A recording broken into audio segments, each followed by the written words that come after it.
नमस्कार, आप देख रहे हैं इनसाइट और मैं हूं आपके साथ अमृता चौरसिया।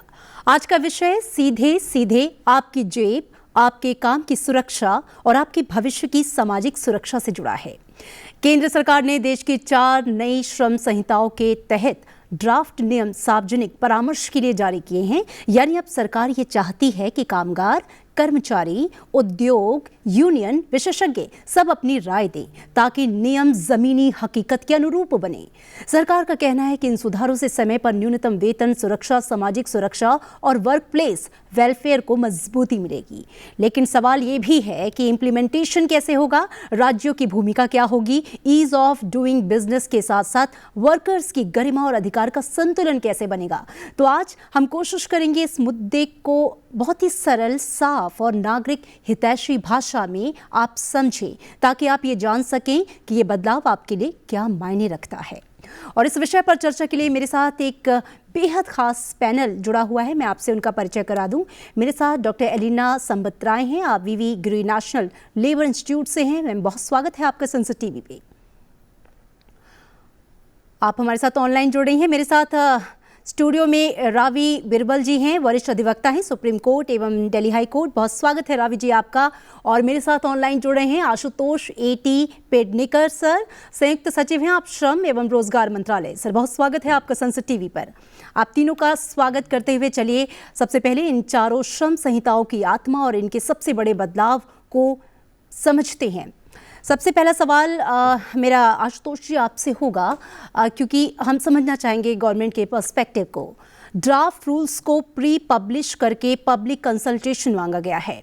सरकार इस फीडबैक को कैसे प्रोसेस करेगी और लोगों को किन किन मुद्दों पर सबसे उपयोगी सुझाव देने चाहिए आपके हिसाब से? वेतन, परिभाषा, सोशल सिक्योरिटी या सेफ्टी वर्किंग कंडीशंस? जो चारों कोड्स हैं उनके ड्राफ्ट रूल्स अभी प्री पब्लिश करे गए हैं। 30 दिसंबर को इनको प्री पब्लिश किया गया था, जिसमें से आईआर कोड के लिए 30 दिवस का समय दिया गया है पब्लिक को अपने अपने सुझाव देने के लिए, और बाकी सब तीनों कोड के लिए 45 दिवस का समय दिया गया है। इसके साथ साथ मैं ये भी कहना चाहूंगा, भारत सरकार ने जो प्री पब्लिश करे हैं उसके साथ साथ स्टेट्स ने भी, जो उनके अप्रोप्रिएट गवर्नमेंट जहां पर स्टेट गवर्नमेंट है, वो अपने कंकरेंटली या साइड बाय साइड वो भी अपने रूल्स को प्री पब्लिश कर रहे हैं। जो इसकी प्रक्रिया इस तरह से रहेगी कि जो रूल्स को हिंदी में और इंग्लिश में पब्लिक डोमेन में रखा गया है, तो हम अभी सबसे सुझाव, हर एक टॉपिक के ऊपर हम सुझाव मांग रहे हैं। सुझाव देने का एक प्रोफॉर्मा भी दिया गया है, जिस प्रोफॉर्मा में जो भी अपने सुझाव देते हैं उसको अपने नाम देना पड़ता है। और बहुत ही महत्वपूर्ण ये है कि एग्जैक्ट सुझाव किस प्रकार का है, किस डोमेन का है, किस सेक्शन का है और इसकी क्या भाषा वो लिखना चाहते हैं, वो हम उसको लेते हैं ताकि उसको कंसिडर किया जा सके। इसी तरह से राज्य सरकारों में भी इसी तरह की प्रक्रिया दी गई है। और जब हमारे पास ये सुझाव आते हैं कंकरेंटली, हम भी on a daily basis, in fact अब सुझाव आने चालू भी हो गए मंत्रालय में, हम उनको एक एक करके उसको देखते हैं, फिर उसका एनालिसिस होता है। हर एक कोड के लिए एक कमिटी बनाई गई है जो प्रत्येक जो सुझाव आया है उसको एनालाइज करता है कि किस तरह से उसको देखा जाना है। फिर उसको सुझावों को फाइनली एक एनालिसिस करके फिर एक निर्णय लेने के बाद फिर फाइनल नोटिफिकेशन होगा। जी, thank you so much sir. Ravi ji, मैं आपका रुख करना चाहूँगी। हम जानते हैं कि कितना गेम चेंजिंग स्टेप गवर्नमेंट की तरफ से उठाया गया है, लेकिन आपसे मैं एक एडवोकेट के हैसियत से और लीगल पर्सपेक्टिव की हैसियत से ये समझना चाहूँगी कि नई श्रम संहिताओं की ज़रूरत क्यों पड़ी? देखिए, a change society needs change law, as we all know. India की पॉपुलेशन बहुत वास्ट है। ऐसी वास्ट पॉपुलेशन को केटर करने के लिए बहुत टाइम से ज़रूरत थी कि ऐसे लॉज आए जिससे ईज ऑफ बिजनेस हो, हम फॉरेन इन्वेस्टमेंट्स को अट्रैक्ट कर सकें, मैन्युफैक्चरिंग यूनिट्स भी इंक्रीज हो, अदर बिजनेस यूनिट्स भी इंक्रीज हो। इसके साथ साथ ज़रूरत थी कि जो लेबर लॉ का इम्प्लीमेंटेशन है, एग्जीक्यूशन है, वो remotest parts of the country तक पहुँचे। उसके लिए पेनल्टीज इंक्रीज करी गई हैं, fair wages remote parts of the country में भी पहुँचे। इसके अलावा और भी ज़्यादा ज़रूरत थी कि हर एक तरह का एम्प्लॉई, चाहे वो अनऑर्गेनाइज्ड हो, गिग हो, प्लेटफॉर्म हो, सेल्फ एम्प्लॉयड हो, सबको कवरेज मिले। मोस्ट इंपॉर्टेंटली इंडिया का जो पॉपुलेशन है वो हमेशा एक नेगेटिव फैक्टर माना गया है। मेरा ये मानना है कि अगर हम इसी पॉपुलेशन को स्किल्ड कर देते हैं, then our most negative factor can become a most positive factor. We can actually become a human resource capital of the world. So इन्हीं सब चीज़ों को मद्देनजर रखते हुए बहुत टाइम से जरूरत थी कि labour laws, which is considered as one of the most important law for any economy in the world, उसको अमेंड करा गया है। जी बिल्कुल, बहुत ही सुंदर तरीके से और संक्षिप्त तरीके से आपने बताया। यहाँ पे इंडस्ट्रियल रिलेशन कोड को हम खास तौर पे समझना चाहेंगे। वैसे तो 4 कोड्स हैं, इसमें जो इम्पोर्टेंट चेंजेस किए गए हैं, बदलाव, वो क्या हैं और क्यों? देखिए, चेंजेस तो कई सारे हैं। मैं मोटे मोटे आपको इंपॉर्टेंट चेंजेस बताना चाहूँगी। फर्स्ट ऑफ ऑल तो जो फिक्स टर्म एम्प्लॉइज़ है, जो कि कॉन्ट्रैक्चुअल बेस्ड एम्प्लॉयमेंट है, जहाँ पे एम्प्लॉइज़ उनको पता होता है कि वो फिक्स टर्म के लिए अपॉइंटेड हैं, उनको gratuity merely upon completion of 1 year of service जब वो क्विट करेंगे तब मिल जाएगी। इसके अलावा जो आपकी वेजेस की डेफिनेशन है, उसमें एक बहुत इंपेरेटिव चेंज आया है कि at least 50% of your entire CTC या सैलरी स्ट्रक्चर, या आप उसको कोई भी नॉमेनक्लेचर देते हो, that will be your basic dearness allowance and retaining allowance. इसका मतलब ये होता है कि एटलीस्ट इस 50% कॉम्पनसेशन के ऊपर आपको ग्रेच्युटी, प्रोविडेंट फंड वगैरह और अदर स्टैट्यूटरी कॉम्पनसेशन आपको मिलेंगे। फिर अगर हम लोग रिट्रेंचमेंट और क्लोजर की बात करें, तो अभी तक प्रोविजन ये था कि जो फैक्ट्री, माइंस एंड प्लांटेशंस हैं, वहाँ पे 100 या 100 से ऊपर वर्कर्स होंगे, तो रिट्रेंच करते हुए, क्लोजर करते हुए आपको गवर्नमेंट की परमिशन लेनी पड़ेगी, जो कि बहुत ही रेयरेस्ट ऑफ रेयर केसेस में दिए जाती थी प्रैक्टिकली। अब इस नंबर ऑफ 100 को 300 कर दिया गया है कि अगर आप फैक्ट्री, माइन और प्लांटेशन है और आपके पास 300 या ऊपर वर्कर्स हैं, तभी आपको परमिशन लेनी पड़ेगी, अदरवाइज आपको परमिशन की जरूरत नहीं है। ये नंबर 300 अभी स्टेट ऑफ यूपी में था by virtue of UP industrial disputes act 1947, Rajasthan में था by virtue of state notification, but बाकी सारी कंट्री में 100 था। अब ये 100 को 300 कर दिया है through out uniformly. Shops and establishments के लिए कोई ऐसा नंबर नहीं है, उसमें अगर हजारों इंप्लॉइज भी हों तो उन्हें कोई एप्रोप्रिएट गवर्नमेंट से परमिशन लेने की जरूरत नहीं पड़ती है। वो रिट्रेंचमेंट के प्रोविजंस को कंप्लाई करते हुए रिट्रेंचमेंट कर सकते हैं। फिर स्ट्राइक्स को लेके एक बहुत पॉजिटिव चेंज आया है। अब ओवरनाइट स्ट्राइक्स, या जिसे हम कहते हैं फ्लैश स्ट्राइक या कैट आई स्ट्राइक, नहीं हो सकती हैं। आपको एक प्रॉपर नोटिस देना पड़ेगा, एंड आप कंसलिएशन पीरियड के दौरान स्ट्राइक नहीं कर सकते, लेबर कोर्ट की प्रोसीडिंग्स के दौरान स्ट्राइक नहीं कर सकते, आर्बिट्रेशन प्रोसीडिंग्स के दौरान स्ट्राइक नहीं कर सकते, और इन सब प्रोसीडिंग से खत्म होने के स्टिपुलेटेड पीरियड के बाद भी आप स्ट्राइक नहीं कर सकते। जैसे स्ट्राइक एक वेपन है एम्प्लॉइज के हाथ में, ऐसे ही लॉकआउट एक वेपन है एम्प्लॉयर्स के हाथ में। तो जैसे प्रोविजन स्ट्राइक के लिए आए हैं, ऐसे ही प्रोविजंस लॉकआउट के लिए भी आए हैं। फिर अगर ट्रेड यूनियंस की बात करी जाए, तो ये एक पहला लॉ आया है जिससे ट्रेड यूनियंस को रिकॉग्निशन मिला है। अभी तक इंडिया में सिर्फ Maharashtra recognition of trade unions act, जो कि महाराष्ट्र स्टेट में लगता था और इसको हम लोग हंसी मजाक में मृत्यु एक्ट भी कहते थे, सिर्फ उसके तहत ट्रेड यूनियंस को रिकॉग्निशन मिलती थी। But after coming of this code through out the country, जहां पे भी आपके स्टिपुलेटेड नंबर ऑफ एम्प्लॉइज हैं, आपकी जो मेजॉरिटी यूनियन होगी वो आपकी रिकॉग्नाइज्ड ट्रेड यूनियन मानी जाएगी। फिर स्टैंडिंग ऑर्डर्स, जो कि अभी तक 100 लोगों की एस्टैब्लिशमेंट पे लगता था, वो 300 पे लगेगा। इसके अलावा एक रीस्किलिंग फंड कॉन्स्टिट्यूट हुआ है कि रिट्रेंचमेंट कॉम्पनसेशन के अलावा आपको रीस्किलिंग फंड में भी पैसा जमा करना पड़ेगा एम्प्लॉइज को रिट्रेंच करते हुए। लिटिगेशंस को सिंपल किया गया है। अभी reference system of adjudication is going. अभी सिर्फ कंसलिएशन 45 डेज का होगा। मैनेजमेंट और वर्कर्स जाएंगे, they will try to settle the disputes. 45 days का टाइम वो एक्सटेंड करना चाहें तो वो एक जॉइंट एप्लीकेशन दे सकते हैं, और वो नहीं दे सकते हैं तो 45 डेज में कंसलिएशन खत्म, और फिर मैटर वर्कमैन साइड या मैनेजमेंट साइड जो भी अग्रीव है अपने केस को डायरेक्टली इंडस्ट्रियल ट्रिब्यूनल में ले जा सकती है। 90 डेज के अंदर एडजुडिकेट करा सकती है, और 2 साल के बाद आप लेबर डिस्प्यूट्स नहीं फाइल कर सकते हैं। तो ये कुछ इंपॉर्टेंट चेंजेस हैं, इसके अलावा भी हैं, but these are some of the major changes. बिल्कुल। डॉक्टर एलिना, सरकार कह रही है कि 4 नई श्रम संहिताओं से वेतन, सुरक्षा, सोशल सिक्योरिटी का सिस्टम जो है वो सरल होगा, बेहतर होगा। आपसे हम बहुत ही आसान भाषा में समझना चाहेंगे, इन 4 संहिताओं में सबसे बड़ा बदलाव क्या है जो एक सामान्य कर्मचारी या हम मजदूर की बात करें उसकी जिंदगी में सीधे तौर पर दिखेगा? धन्यवाद। सबसे पहले तो मैं ये कहना चाहूँगी कि ये जो संहिताएं बहुत बड़ा एक परिवर्तन के तरफ डेफिनेटली संकेत देते हैं, और सरकार का इसको करने के पीछे बहुत बड़ा और एक अच्छा मकसद रहा है। Second national commission on labour जब बैठी थी और उसमें जो रिकमेंडेशंस आए थे उसको सरकार आगे लेके गए, और सबसे बड़ा वेतन को लेके अब जो मिनिमम वेजेस है वो अप्लाई करेंगे सारे एस्टेब्लिशमेंट्स में। पहले शेड्यूल्ड एम्प्लॉयमेंट्स में होते थे, अब और बहुत से अनकवर्ड थे। अब कोड ऑन वेजेस जो main labour code on wages है वो आपको मिनिमम वेजेस एक स्टैट्यूटरी राइट के रूप में हम उसको देख पाते हैं, और मिनिमम वेजेस और टाइमली पेमेंट ऑफ वेजेस अब इंश्योर किया जा रहा है। तो ये मेरे हिसाब से अगर हम इसको देखें, बहुत बड़ा ट्रांसपेरेंसी आया हुआ है वेज पेमेंट्स को पूरे देश में लेके, और एम्प्लॉयर्स के लिए भी मैंडेटरी है कि वेजेस टाइमली पे किया जाए, और वर्कर्स का मतलब फाइनेंशियल स्टेबिलिटी रहे, और वर्क स्ट्रेस वर्कर्स का डेफिनेटली रिड्यूस होगा, और उनका इनकरेजमेंट होगा, मॉरल बूस्टिंग होगी। ये एक बहुत बड़ा परिवर्तन है वेज स्ट्रक्चर को लेके, वेज रेगुलेशंस को लेके।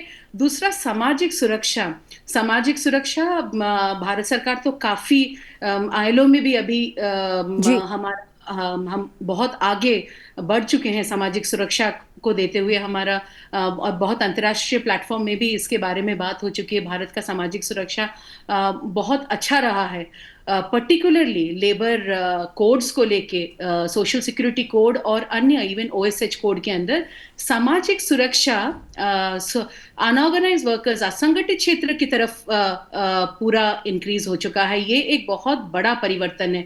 पहले हमारे पास बहुत चैलेंजेस थे असंगठित क्षेत्र के वर्कर्स के लिए, जिसके वजह से भारत सरकार ई श्रम पोर्टल भी लेके आई ताकि इंश्योर हो सके सामाजिक सुरक्षा। अब लेबर कोड्स के अंदर जो सोशल सिक्योरिटी फंड है वो डायरेक्टली असंगठित क्षेत्र के वर्कर, पर्टिकुलरली महिला वर्कर, जो भारत में अभी PLFS periodic labour force survey के हिसाब से एक बढ़ती हुई एम्प्लॉयमेंट है महिलाओं का, उसको बूस्ट करने के लिए डेफिनेटली इस तरीके का सामाजिक सुरक्षा जो असंगठित क्षेत्र के महिलाओं के लिए या अन्य असंगठित क्षेत्र के वर्कर्स के लिए, ये एक बहुत बड़ा योगदान है। इनफैक्ट असंगठित क्षेत्र को एक तरीके से recognise, social security insuring and formalisation की तरफ लेने के लिए। तो ये दो मेजर महत्वपूर्ण परिवर्तन दिखते हैं जो सोशल सिक्योरिटी और वर्कर्स वेलफेयर, और ये सभी परिवर्तन भारत सरकार के जो संहिताओं में है वो अंतर्राष्ट्रीय श्रमिक मानकों को लेते हुए है, और हम कहीं अंतर्राष्ट्रीय श्रमिक मानकों के साथ डेफिनेटली अलाइंड है बहुत अच्छी तरीके से, और सामाजिक सुरक्षा में भारत बहुत आगे एक नया चेंज देखेगा। बिल्कुल, कहीं ना कहीं एक नज़ीर पेश करेगा, इसमें कोई शक नहीं। आशुतोष जी, एक बहुत इंपॉर्टेंट चीज़ मैं आपसे समझना चाहूँगी कि लोगों में इस बात को लेकर बड़ा कन्फ्यूज़न है कि जब तक नए नियम फाइनल नहीं होते तब तक ऑफिस या फैक्ट्री में कौन से नियम लागू माने जाएंगे। सरकार ने के जो FAQs में कहा है कि पुराने नियम लागू रहेंगे। आप इसे सरल भाषा में ज़रा समझाइए कि कर्मचारी और एम्प्लॉयर दोनों के लिए अभी क्या जो है सिस्टम है और उन्हें क्या करना है। ये सरल भाषा में मैं ये कहना चाहूंगा कि पहले जैसे 29 अलग अलग एक्ट्स थे जी, तो वो 29 एक्ट्स अब सबस्यूम हो गए 4 कोड में। जो पूर्व में जो 29 एक्ट्स थे उनके अलग अलग रूल्स भी थे। अब जो अभी नए जो कोड बने हैं जो 21 नवंबर 2025 को जो एनफोर्स हो गए, वो कोड आने के पश्चात अब उनके रूल्स बनने की प्रक्रिया अब चालू हो गई है। ये अगले 1.5 से 2 माह में ये रूल्स बनेंगे और वो नोटिफाई होंगे। अब ये जो अंतराल का जो ट्रांजिटरी पीरियड रहता है उसके लिए एक्ट में, कानून में प्रावधान है जिसको कहते हैं जनरल क्लॉजेस एक्ट 1897 का सेक्शन 6 होता है, जिसके तहत प्रावधान, ये बहुत सरल प्रावधान ये है कि जब तक नए रूल्स आपके नोटिफाई नहीं होते हैं तब तक पुराने एक्ट के रूल्स कायम रहेंगे। बस उसमें एक अलग एक क्लॉज और एक है या उसमें कंडीशन ये है, जब तक कि वो नए एक्ट, नए कोड के किसी तरह से खिलाफ नहीं हो तब तक वो सब के सब रूल्स यथास्थिति में रहेंगे और लागू भी रहेंगे। अब इसका मतलब ये हुआ कि ये जो ट्रांजिशन पीरियड है जिसमें एम्प्लॉयर्स को भी अलग अलग प्रकार के अपने जैसे पेरोल सॉफ्टवेयर जो है उसको भी अपडेट करना है, हमारे जो ई श्रम का जो पूरा मॉड्यूल है और पूरा जो पोर्टल है वो भी नया तैयार हो रहा है, इंस्पेक्शन स्कीम्स भी तैयार होंगी, ये सब पूरी प्रक्रिया चल रही है। तो अभी किसी प्रकार का ताकि किसी प्रकार का एक वैक्यूम नहीं हो इसलिए ये व्यवस्था बनाई गई है। मैं इसके साथ साथ ये भी कहना चाहूंगा कि अभी जो इंस्पेक्टर्स जो पुराने एक्ट्स में जिनको इंस्पेक्टर्स कहते हैं उनको हम इंस्पेक्टर्स कम फैसिलिटेटर्स कहते हैं, अभी इनका रोल इस तरह से हो गया कि हमें पूरे देश भर में जो सेंट्रल लेबर कमिश्नरेट की ऑर्गेनाइजेशन है, इवन स्टेट गवर्नमेंट्स है, एक बहुत ही व्यापक प्रचार प्रसार का अभियान चलाया हुआ है जिसमें हम एम्प्लॉयर्स को और एम्प्लॉइज को जाके नए कोड्स के प्रावधान के बारे में बता भी रहे हैं ताकि किसी प्रकार का नॉलेज गैप नहीं रहे। FAQs भी जारी किए गए हैं और एक लगातार संवाद एम्प्लॉयर्स और एम्प्लॉइज के साथ दोनों के साथ हमने मेंटेन किया हुआ है ताकि किसी प्रकार का ये जो अंतराल का जो ट्रांजिशन पीरियड है उसमें किसी प्रकार की व्यवधान नहीं आए। और जहां जहां पर अगर किसी जैसे इंडस्ट्री बॉडी ने अगर हमसे कोई क्वेश्चन वगैरह रेज किया है तो हमने तुरंत ही उसका FAQ के माध्यम से उसका क्लैरिफिकेशन भी जारी किया गया है। तो मैं बस इतना ही कहना चाहता हूं कि अभी किसी प्रकार का रेगुलेटरी वैक्यूम नहीं है। जब तक नए कोड्स के नए रूल्स अस्तित्व में नहीं आते तब तक जो वर्तमान के जो रूल्स है वो अभी अस्तित्व में रहेंगे। Okay sir, thank you so much. Ravi ji, सबसे ज़्यादा जो चर्चा हो रही है वो सोशल सिक्योरिटी में हुए बदलावों को लेकर हो रही है। एक तो मैं आपसे जो 50% वेजेस है उसकी कॉन्सेप्ट को समझना चाहूँगी, साथ ही क्या कर्मचारियों के फायदे और कटौतियां इससे प्रभावित होंगी ये भी हम चाहेंगे आप थोड़ा सा इलैबोरेट करें, और क्या फिक्स टर्म एम्प्लॉयज़ को भी ग्रेजुइटी का लाभ मिलेगा? देखिए, पहले इस चीज़ की हिस्ट्री को जानना ज़रूरी है। टाटा पहली कंपनी थी जो कि प्रोविडेंट फंड के प्रोविजंस को लेकर आई थी। फिर गवर्नमेंट ऑफ इंडिया को ये प्रोविजंस अच्छे लगे तो उन्होंने कई सारे एक्ट्स प्रोमुलगेट किए, जैसे कि employees provident fund miscellaneous provisions act 1952, उसके बाद आपका पेमेंट ऑफ ग्रेच्युटी एक्ट 1972 भी आया। इसके अलावा मेडिकल बेनिफिट्स के लिए हमारे पास एम्प्लॉयज़ स्टेट इंश्योरेंस एक्ट 1948 है और सालाना बोनस के लिए पेमेंट ऑफ बोनस एक्ट है 1965। बहुत सारे प्रोविजंस हैं।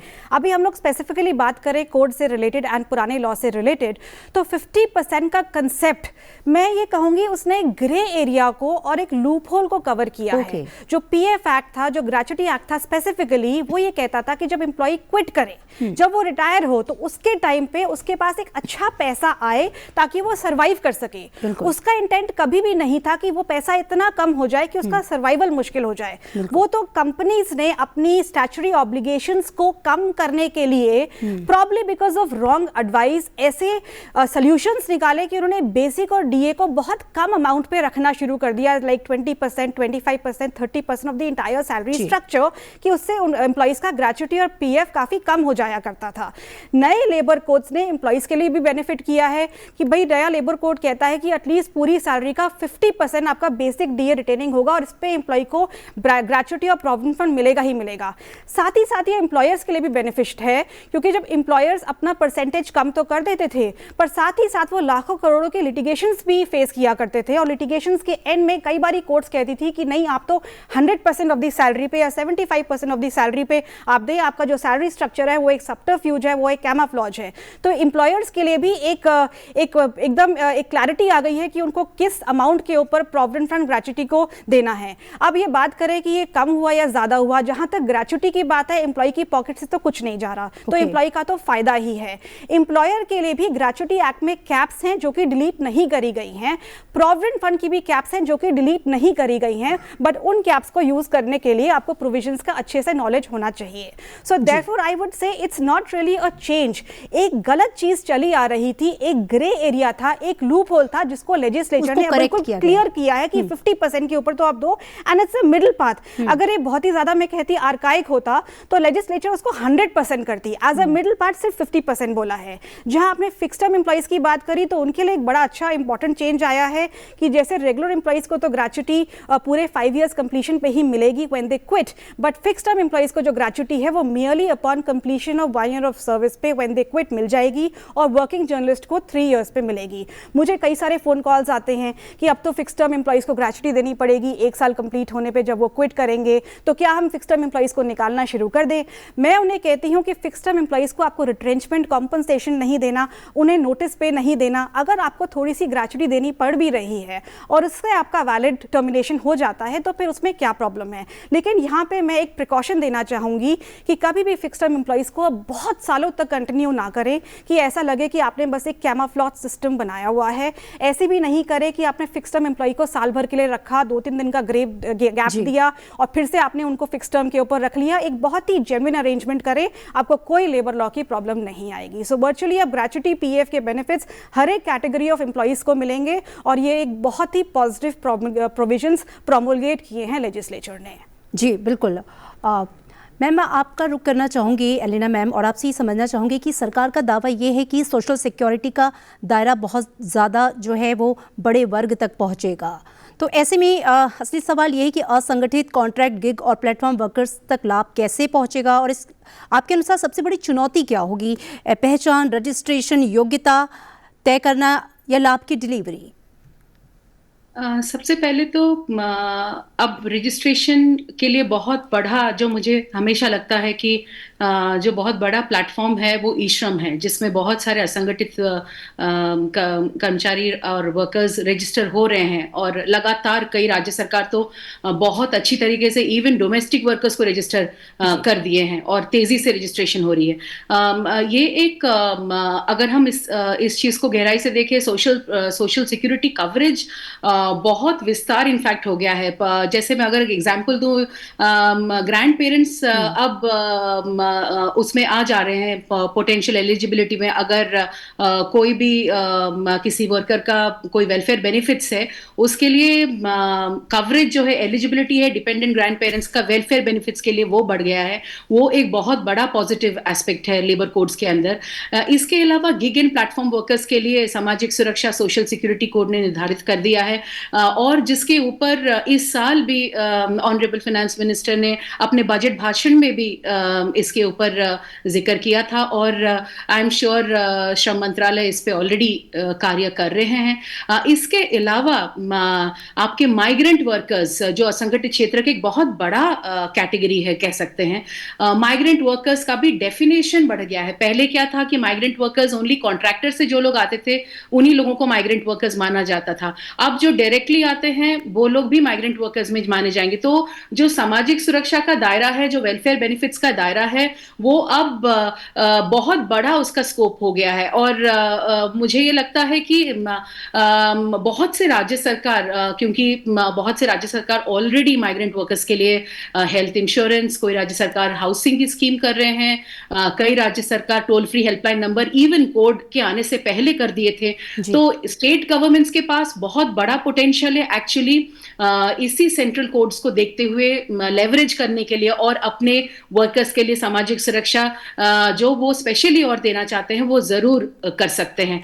और सोशल सिक्योरिटी फंड और एक बहुत बड़ा और इंटरेस्टिंग और पॉजिटिव एस्पेक्ट मैं जो देख पा रही हूँ कोड में, इसकी कंपाउंडिंग ऑफ ऑफेंस का जो पैसा है, पेनाल्टी का पैसा जो है, वो भी सामाजिक सुरक्षा के फंड में जा रहा है। तो ये फंड बहुत अच्छी तरीके से वेलफेयर स्कीम्स, वेलफेयर बेनिफिट्स के लिए इस्तेमाल किया जा सकता है।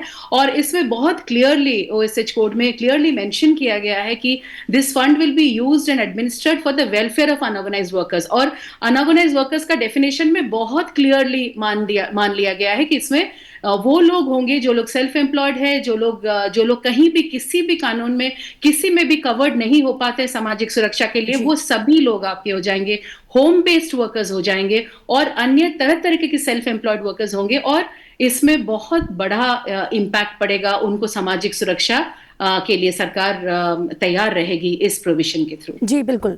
आशुतोष जी, मैं इसमें राज्यों की भूमिका और ऑन ग्राउंड इम्प्लीमेंटेशन को लेकर सवाल करना चाहूँगी। चारों कोड्स एक साथ लागू करने में राज्यों के नियम, इंस्पेक्शंस, व्यवस्था और जागरूकता को लेकर रोड मैप क्या आप लोग ने तैयार किया है? खासकर अगर असंगठित और गिग वर्कर्स तक लाभ पहुँचाने की रणनीति की अगर मैं बात करूँ तो वो क्या होगी?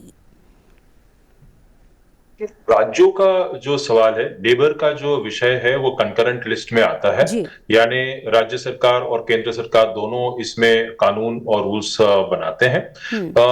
इसमें मैं ये कहना चाहूंगा कि राज्य सरकारों का बहुत ही इंपॉर्टेंट रोल है, जिसमें अपन अप्रोप्रिएट गवर्नमेंट कहते हैं। कोड में बहुत ही स्पष्ट तरीके से बताया कि कौन से क्षेत्र में अप्रोप्रिएट गवर्नमेंट राज्य सरकार रहेगी और कौन से में केंद्र सरकार रहेगी। जहां जहां पर अप्रोप्रिएट गवर्नमेंट राज्य सरकार है, वहां पर राज्य सरकारों द्वारा रूल्स अपने प्री पब्लिश करके उनको नोटिफाई किया गया है। जहां तक असंगठित वर्कर्स का सवाल रहा, वहां पर जो गिग एंड प्लेटफॉर्म वर्कर्स होते हैं, उसके लिए रूल्स जो है उसके लिए अप्रोप्रिएट गवर्नमेंट केंद्र सरकार है और केंद्र सरकार उनके लिए स्कीम्स बनाएगी। और उसमें एक नेशनल सोशल सिक्योरिटी बोर्ड का भी क्रिएशन किया जा रहा है। और नेशनल सोशल सिक्योरिटी बोर्ड एक असंगठित वर्कर्स के लिए और गिग एंड प्लेटफॉर्म वर्कर्स के लिए अलग अलग प्रकार की स्कीम्स बनाएंगी, जिसमें जो उनको बेनिफिट्स देने हैं, जैसे डिसेबिलिटी बेनिफिट हो गया, एक्सीडेंट कवरेज हो गया, पेंशंस हो गया, ये जो बेनिफिट्स हैं ये पूरे इन स्कीम्स के माध्यम से दिए जाएंगे। इसके लिए फंडिंग की भी व्यवस्था का और इसका प्रावधान भी कोड में ही किया गया है। इसी तरह से जो अनऑर्गेनाइज्ड वर्कर्स होते हैं, उसके लिए अनऑर्गेनाइज्ड वर्कर्स बोर्ड का गठन स्टेट्स द्वारा भी किया जाएगा और उनके लिए स्कीम्स स्टेट्स द्वारा बनाई जाएंगी। इसमें भी इसी प्रकार के जैसे पीएफ के प्रावधान, हाउसिंग के प्रावधान इत्यादि उनको स्टेट्स द्वारा भी किया जाएगा। तो मैं ये कहना चाहता हूं कि स्टेट्स का बिल्कुल क्लियर कट रोल है और उनको इंस्पेक्शन स्कीम्स भी करनी, नोटिफाई करनी है और अथॉरिटीज को भी नोटिफाई करना है। और हमने स्टेट्स के साथ बहुत ही क्लोज संवाद रखा गया, लगातार वीडियो कॉन्फ्रेंसिंग के माध्यम से इत्यादि, और बहुत ही लगातार क्लोजली कोलैबोरेट कर रहे हैं हम स्टेट्स में। और मैं ये और भी ये कहना चाहूंगा कि एक जोनल कॉन्फ्रेंसेस भी किए जा रहे हैं, जहां पर केंद्र सरकार के ऑफिसर्स भी स्टेट्स में जाके एक हैंड होल्डिंग भी और एक असिस्टेंस भी जहां पर आवश्यकता महसूस हो वहां पर प्रोवाइड भी कर रहे हैं, ताकि अच्छी तरीके से ये कोड्स की बेहतर मैकेनिज्म की तरफ स्टेप्स उठाए जा रहे हैं। रावी जी, चूंकि वक्त की कमी है और मुझे कमांड आ चुकी है कि मैं आपसे आखिरी प्रश्न कर लूं, नए कोड्स का कोर्ट केस या जो हमारे कानूनी विवाद है उन पर क्या असर पड़ेगा, खासकर अगर मजदूरों, यूनियंस और इंडस्ट्रियल ट्रिब्यूनल्स में चलने वाले मामलों की अगर हम बात करें, तो इसका क्या निपटारा तेज होने की संभावना है, ऐसी आशा हम करें? जी, नए जो कोड्स हैं वो लिटिगेशन को बहुत फास्ट करने वाले हैं। अभी तक क्या होता था कि पहले मैनेजमेंट और वर्कर्स जो उनका डिस्प्यूट होता था उसको लेके कंसिलिएशन मशीनरी के पास जाते थे और वहाँ कोई टाइम लिमिट नहीं था। कई बार कंसिलिएशन महीनों चलती थी और कई केसेस में तो सालों भी चलती थी। और कंसिलिएशन फेल होने के बाद जो फाइल है वो अप्रोप्रिएट गवर्नमेंट के पास जाती थी, वहाँ भी कई बार महीनों भी लगते थे, साल भी लगते थे। वो एक टर्म्स ऑफ रेफरेंस को डिफाइन करते थे, फिर वो terms of reference labour court, industrial tribunal में जाता था। और कई बारी इसके बीच पे क्या होता था कि टर्म्स ऑफ रेफरेंस जो बने वो मैनेजमेंट या वर्कर्स के पास कई बारी एड्रेस चेंज या किसी और तकनीकी खराबी के कारण नहीं पहुंच पाता था। अभी कोर्ट ने क्या कहा है कि जो कंसिलिएशन है वो सिर्फ 45 डेज में खत्म होना ही पड़ेगा। अगर वर्कर्स और मैनेजमेंट चाहते हैं कि टाइम एक्सटेंड हो, वो सेटलमेंट की बातें और करना चाहते हैं, तो उसके लिए उन दोनों को ज्वाइंट एप्लीकेशन देनी पड़ेगी, नहीं तो 45 डेज में कंसिलिएशन खत्म। उसके बाद with in 90 days workman side या मैनेजमेंट साइड जो भी अग्रीव्ड है अपने डिस्प्यूट को इंडस्ट्रियल ट्रिब्यूनल में लेके जा सकती है, वो भी 90 डेज के अंदर उनको जरूर करना पड़ेगा। और 2 साल के बाद आप कोई भी इंडस्ट्रियल डिस्प्यूट फाइल नहीं कर सकते हो। तो वर्कर्स के लिए भी अच्छा है कि ठीक है, आपके जो डिस्प्यूट्स हैं वो फास्ट रेजोल्यूशन मिलेगा आपको, और मैनेजमेंट के लिए भी अच्छा है कि उनको स्टेल डिस्प्यूट्स को हैंडल नहीं करना पड़ेगा। बिकॉज अभी मैं लेबर कोर्ट में कई सारे केसेस करती हूँ जहां पे वर्कर्स 5 साल के बाद और 10 साल के बाद भी आते हैं। So overall litigation has become very fast. There are certain other changes also, like अब इंडस्ट्रियल ट्रिब्यूनल में, कुछ इंडस्ट्रियल ट्रिब्यूनल्स में डिवीजन बेंच हुआ करेगी, जहां पे एक जुडिशियल मेंबर हुआ करेंगे, एक एडमिनिस्ट्रेटिव मेंबर हुआ करेंगे, और जुडिशियल मेंबर जो हैं वो सीनियर माने जाएंगे, और कुछ इंडस्ट्रियल ट्रिब्यूनल सिंगल बेंच ही रहेंगी। So there have been certain important changes and it's definitely going to be very faster and it's definitely going to be very good for people to have their genuine disputes contested. बिल्कुल, आप तीनों खास मेहमानों का बहुत शुक्रिया। बहुत ही कम समय था हमारे पास, लेकिन बहुत ही सही तरीके से आपने मुख्य बिंदुओं को सामने रखा। आप तीनों का ही बहुत शुक्रिया। किसी भी देश की बैकबोन उसकी जो वर्क फोर्स है वो है, और ऐसे में जो न्यू लेबर कोड्स है वो बहुत वेलकम स्टेप्स हैं। सारे हितों को ध्यान में रखते हुए जो उठाए गए सरकार की ओर से, और अब तो पीपल्स पार्टिसिपेशंस भी है इसमें, तो बढ़ चढ़कर हिस्सा लीजिए। और हमारे इस कार्यक्रम को आप संसद टीवी के तमाम यूट्यूब चैनल्स पर देख सकते हैं। दीजिए इजाजत, नमस्कार।